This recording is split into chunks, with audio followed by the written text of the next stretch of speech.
touch this. You can't touch this. Break it down.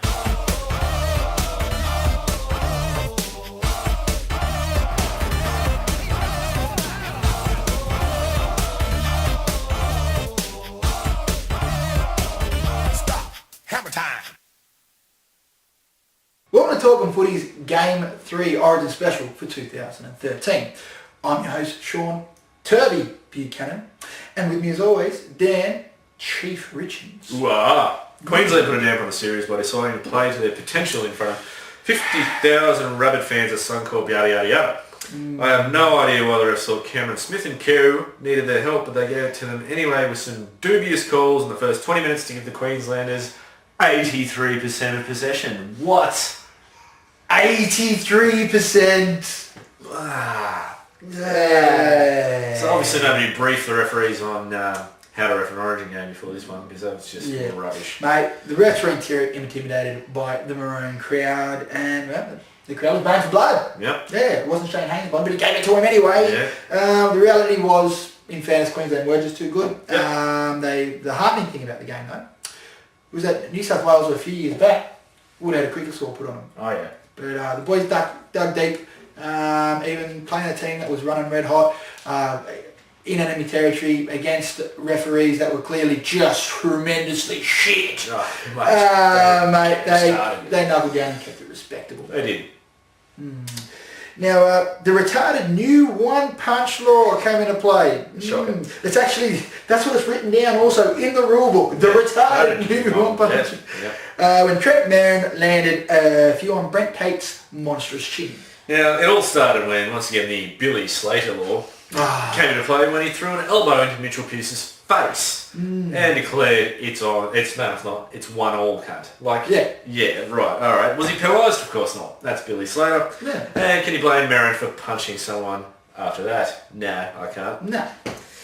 But I can blame the NRL for this stupid new rule that sent 4 blokes to the sending. Yeah, No. we touched on it in the last couple of episodes. Look, unfortunately we don't have 3 hours to do this show. Yeah. They had us in the past. It's around the corner. Alright, New South Wales have brought back James Tamau. And after his little escapade, the drinking and the driving, too much wow sauce. So he's back. He doesn't think he deserves to be back, but that's just going to make him more motivated, I think. So hopefully he has a blinder. Newcastle winger James McManus, who I'm completely behind with this selection. I'm loving the fact that he's been selected. Plus Woods and Cordner for cover, while the Cane Toads are unchanged since Brisbane. Now we have seen the last of Nathan Merritt in State of Origin. Now, I said before the first time, and I've been saying for years, he was just a defensive liability, and I'm sure Queensland thought the same. And guess what? They exploited his weaknesses. Go figure. Now, I like McManus. We've already touched on that just then. He's safe, strong, positionally very good, and he's powerful, knows his way to finish. He scored 4 tries the other day. Leading try scorer, and he's been there before. Yeah.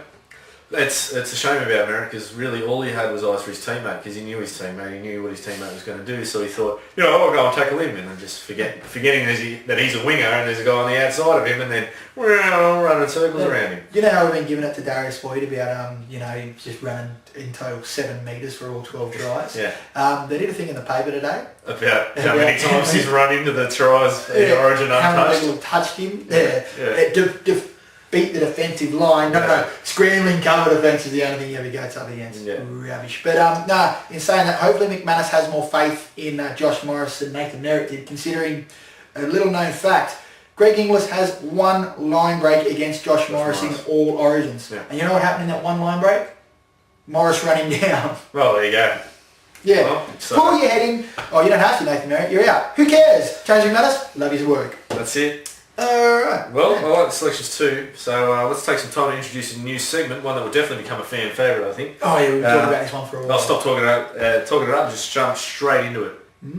And, it's a pass didn't have to be thrown. That's what State of Origin football can do to you, though. The pressure just mounts up, and he thought he had to get rid of that to get out of the in goal. You've just seen another classic fuck up. I love it. I've been waiting for that. Well, now's the time in this lovely special. We go back in the archives in reminiscing.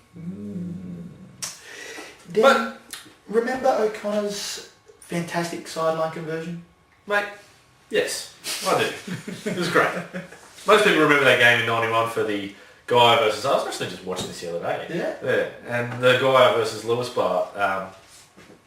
But who could forget Michael O'Connor's pressure kick to win the game? Let's have a look. 3 for Michael O'Connor. He's 3 metres in. He's 20 metres out. Gets it away nicely. He's kicked it. He's kicked it. He's got it.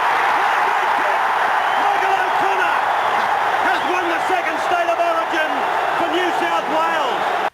What a kick! Beautiful, Mate, the complete opposite of this next play. Back the other side, getting the kick through. Hodges, well, you've just got to take the tackle. Look at the blue jerseys there. But he does. He shapes the pass. Ricketson comes in. I can't believe this young man. You've just seen another classic fuck up. Good times. I love it. Speaking of good times, you guys might notice that Dan, while wearing an Origin scarf, is still in his Canberra jersey. Funny anecdote. 2 years ago, we went, no, it was 2 years, yeah, 2 years ago now, we went to Origin, all draped in our nice blue. Dan, being the man that he is, now I just wear my footy jersey. Yeah, I've only wear got my one. Canberra jersey, Alright. that'd be right. Who does he find the only other Canberra supporter in New South Wales? Oh, you're looking good, man. Yeah, it's a good one. Yeah, I like the jersey. Yeah, the blue, you got a camera on, right? Yeah. So the end of How the far story, do you travel to get up? I'm like, oh, 15 minutes down the road, mate. What are you doing? so the end of the story is Dan had sex with a Canberra supporter in Origin night. She was up. Yes, he was. Now let's get back to the good stuff, the footy. Time for our predictions. Dan, look in your crystal ball. What do you got for us? I really hope the boys have a level score game planned at the end of the game there, like 5-10 minutes to go. Because I could see this one coming in the wire and a lot of panicked field goals just going astray. You know, if somebody talks about it at least and they know what to do in a situation with, make it, they look over the clock, all right, 8 minutes, the plan's in effect. Yep. Sort of thing, you know. And they stick to the plan and the plan works and, you know, rah. Say plan one more time. Plan. Ooh.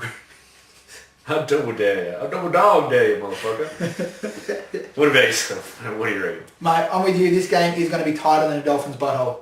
Nice. I can see the scoreline finishing 16-12 in favour of the Blues. So in other words, I think it was going to be really tight, but one big play. I'm tipping ex-Panther Michael Jennings to make that play. Cool. He will do it. All right. If not, 4 field goals. back-footed. If not, Robbie Farrow to kick the winner from dummy half. They won't see it coming. Yeah. They'll all be chasing Mitchell Pearce. No one knows why, because Mitchell Pearce can't kick a field goal. In saying that, Mitchell, kick as many as you want. Yeah, really. Well, that only leaves us with one thing left to do. New South Wales have to break Queensland's dominance in front of 80,000 plus. Yes. This is the time to do it. If we don't, it's Sean's fault for not getting the game. My esteemed broadcast partner is yet to go to a losing New South Wales game. So, mate, you better find a way to get your ass to home rush on Wednesday night. There's no doubt about it. Mate, this economy is just hard with rising. That's why I missed out on tickets. Damn electricity, fuel costs and such. Petrol prices. You're killing me. But I will do my best. For me, for the show, Of course. for my state. So please send money. Or tickets. Anyone with a spare ticket, Yeah. mate, let me know. Yeah. I'm more than happy to beat up your son for it. Now with that, we'll leave you with some classic memories over the years and one edict that you should all follow. Cheer for New South Wales like your life depends on it. Drink up and we'll see you next time. God bless.